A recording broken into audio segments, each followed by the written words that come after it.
عيادة الموتوسيكلات.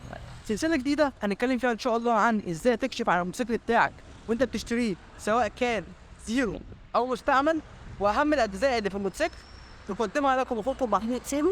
يلا بينا نشوف أول مريض معانا في حلقة النهاردة، ألا وهو الإضاءة. موضوع حلقة النهاردة عن النور، مش بس نور الفانوس، نور الفانوس، نور الإشارات، النور اللي ورا، العواكس، الحاجات دي كلها.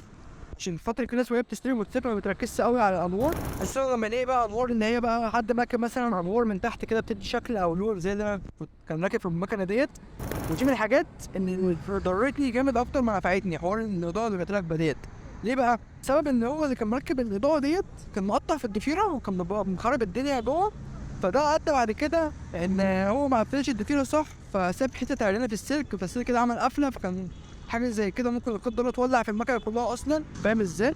لازم تتاكد ان المكنه زي ما قلنا ستوك ما فيهاش لعب كتير خصوصا في الانوار، عشان دوت معناه ان هو مقطع في الضفيره، ولا قدر الله ممكن يبقى فيها ولعه في المكنه او فيها قفله ترجع تزود بعد كده كتير قدام. فشغله فاهم انت بغنى عنها ان انت بقى تحل الضفيره وتحل كل دوت وتبدا تدور على القفله ديت فين، فاهم، وتضرب فيوزات كل شويه وحوارات. فلازم تتاكد ان المكنه ستوك بالنسبه للعب الضفيره والانوار والحاجات اللي بتتعمل بتاعت التكاتك ديت. ما يغركش الشكل، بس ممكن الشكل ده يكون زي ما قلنا تحتيه في بلاوي يعدلك بعد كده قدام. والانوار اتاكد بقى الانوار سليمه. يعني لما تيجي تحط الكونتاك كده مثلا، حط المفتاح بتاعك وتفتح كونتاك تلاقي النور شغال كده، فاهم، غير ورا. لما تيجي تمسك فرامل برضه تتاكد ان هو شغال. الحاجات دي كلها فاهم لازم تتاكد منها عشان خاطر ما توجعش دماغك بعد كده، ان هي ممكن تكون فيها وجع دماغ من حيث اللعب اللي في الضفيره زي ما هو. وقبل ما انسى عشان اجاوب على السؤال الحلقه اللي فاتت اللي كنت بسالكم فيه عن النور، ايه الفرق بين النور ده والنور الستوك بتاع المكن الاصفر؟ النور ده نور ابيض، والنور ده بيبقى ناصع او لا حسب اللمبه ذات نفسها والكواليتي بتاعت اللمبه. النور الاصفر مع الوقت بيضعف، وهو اصلا نور ضعيف، فاهم. فبالتالي في اي حد بيشتري موتوسيكل بتلاقيه على طول شايل اللمبه الصفرا وركب اللمبه اللي هي عين الليد ديت.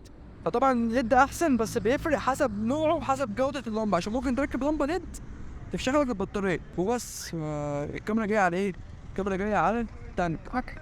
وبما ان هي جايه على التانك، اول نتكلم عن التانك، وزي موضوع الحلقه الجايه عن التانك.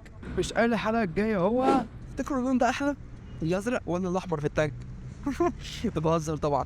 تفتكر يا صاحبي ايه المشاكل اللي ممكن اصلا تلاقيها في التانك وانت بتكشف على الموتوسيكل؟ يعني ايه تفكر كده الحاجات اللي ممكن تلاقيها بتبقى عيب في التانك دوت؟ اللي عارف يكتب تحت في الكومنتات، واللي مش عارف يستنى الحلقه الجايه هنتكلم فيها ان شاء الله بالتفصيل عن التانك وازاي تكشف على التانك وكل حاجه محتاج تعرفها ان شاء الله. وبس كده، ما تنساش يا صاحبي تعملنا فرصه نشوف كل جديد، وما تنساش ان الامور مختص الشيء لابد منه عشان تبقى ضامن ان انت بتحط فلوسك في البايك الصح. ودي كانت حلقه النهارده من عياده الموتوسيكلات.